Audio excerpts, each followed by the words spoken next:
Hi everyone, Tracy here with Paper Closet Designs, and today's video is going to be really short and simple. I just wanted to share two new files that I have, and the first one is this St. Patrick's Day, and this is the six-sided pop-up box.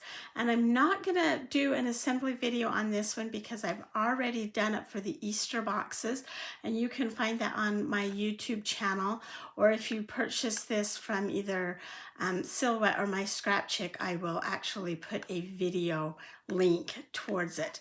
But it's really simple. The only reason I wanted to show this to you was because this window, if you pop this box open, you can fill it up. That's why they're called pop-up boxes. And it has a little window. And normally I use acetate for my windows, but I've been recently using the plastic dust sheet off of my mats, and they cut really well. So I wanted to show you that that is an option.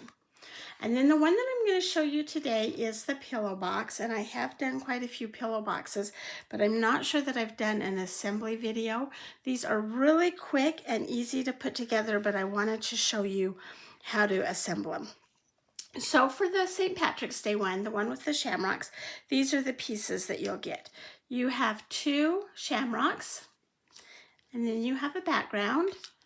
You'll have your belly band, the wrap, and the actual pillow box. So let's go ahead and start with this piece. All we're going to do is we've got a score line here and a score line down the middle, and then we've got 4 rounded score lines. So I'm going to fold these down in the middle, and then this one on the tab, I'm going to fold it down, and then these rounded ones, I'm going to kind of just fold them, and you just have to kind of work around that edge a little bit.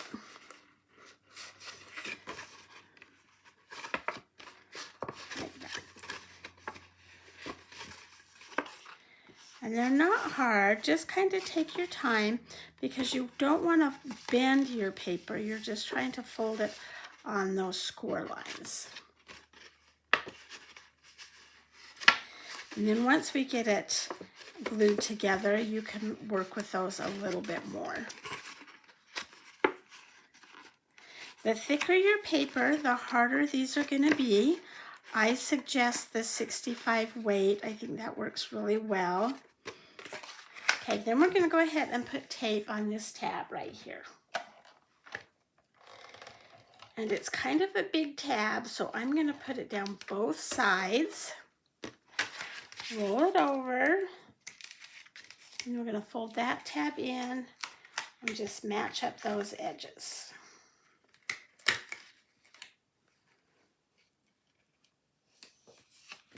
Press it to get a good firm adhesion.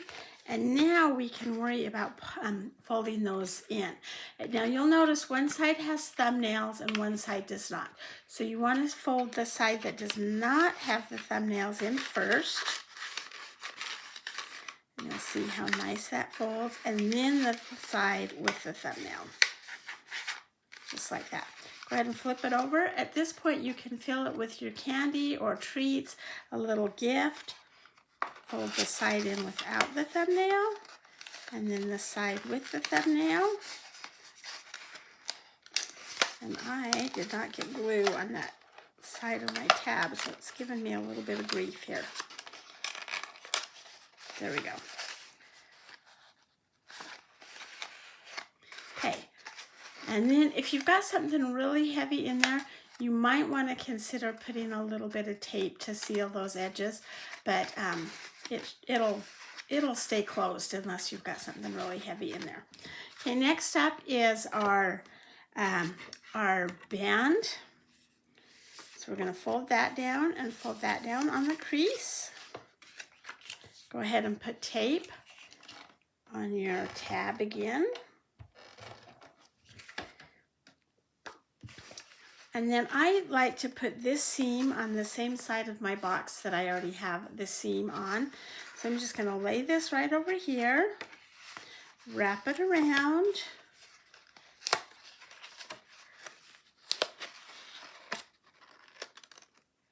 and match that up. And this can slide on and off if you would like. or you can just leave it there. It doesn't change the way that the box opens. Okay, next we're going to do the same thing with the belly band. We've got 2 score lines. So I'm going to just fold it on those no, here's the score lines. There's not one on the tab, sorry, because it goes in the back. So we're going to score right there and score right there, or fold.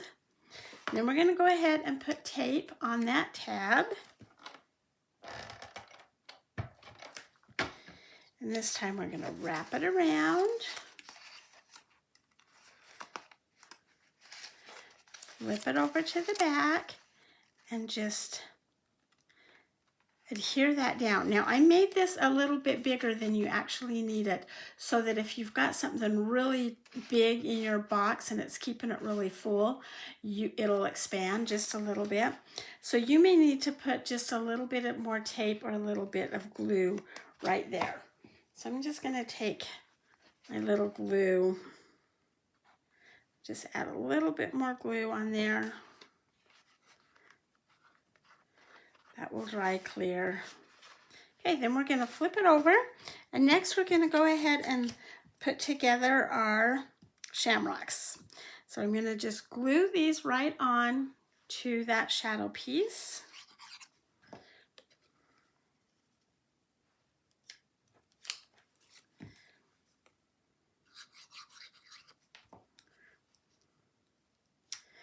And then you can take this piece and you can put it the long way or the fat way, either way that you want. I think I'm going to go ahead and put it on.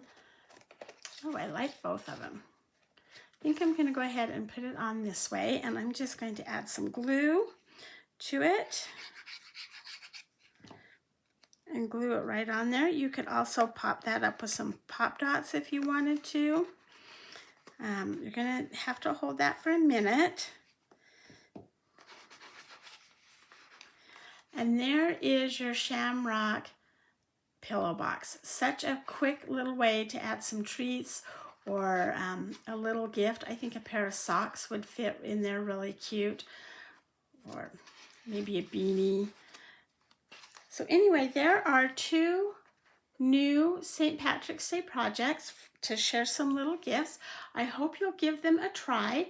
Please hit subscribe down below so that you don't miss any of my videos. Give me a thumbs up and have a great day.